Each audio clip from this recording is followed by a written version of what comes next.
மாண்புமிகு தமிழ்நாடு முதலமைச்சர் அவர்கள் இன்றைக்கு ஒரு வரலாற்று சிறப்புமிக்க அறிவிப்பை வெளியிட்டிருக்கிறார்கள்.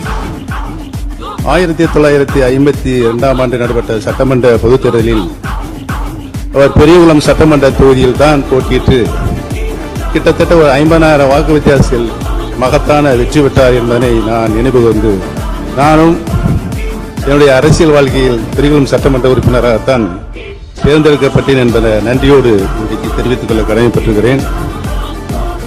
தேவரையா அவர்களுக்கு உசிலம்பட்டியின் மையப்பகுதியில் சிலை அமைக்கப்பட்டிருந்தது. தேவரையாவுக்கு உடன் பிறந்த சகோதரராக PKM தேவர் அவர்கள் விளங்கி அனைத்து நிலைகளுக்கும் அவருக்கு ஆதரவு இருந்தவர் திரு முக்கிய தேவர் ஐயா அவர்கள். அந்த நிலையை நான் எண்ணி பார்த்துதான் உசிலம்பட்டியில் முக்கிய தேவர் ஐயா அவர்களுக்கு ஒரு சிலை வைப்பதற்கு ஏற்பாடு செய்தேன். அதோடு மட்டுமல்லாமல் 3 கல்லூரிகளை கலைக்கல்லூரிகளை மாண்புமிகு முன்னாள் முதலமைச்சர் கலைஞர் அவர்கள்தான் சமுதாய மக்களுக்காக பின்தங்கிய சமுதாய மக்களுக்காக ஏற்படுத்தி தந்தார் என்பதையும்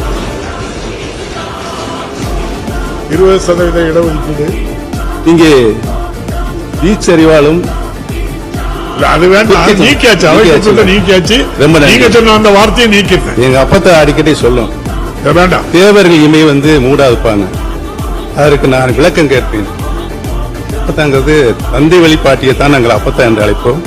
கேட்கும்போது எங்க அப்பா தான் சொல்லும், நம்ம காரங்க நாட்டை காப்பதற்கு இமை மூடாமல் காப்பார்கள் என்ற அடிப்படையில் தான் தேவர்கள் இமை மூடாது என்று எங்க அப்பா சொல்ல நான் கேட்டிருக்கிறேன். ஆகவே சிறப்பு வாய்ந்த முக்கிய தேவர்களுக்கு சிலை மணிமண்டபம் சிலையோடு கூடிய மணிமண்டபம் அமைக்க வேண்டும் என்று நான் மாண்புமிகு முதலமைச்சர் அவர்களை அன்போடு கேட்டுக்கொள்கிறேன்.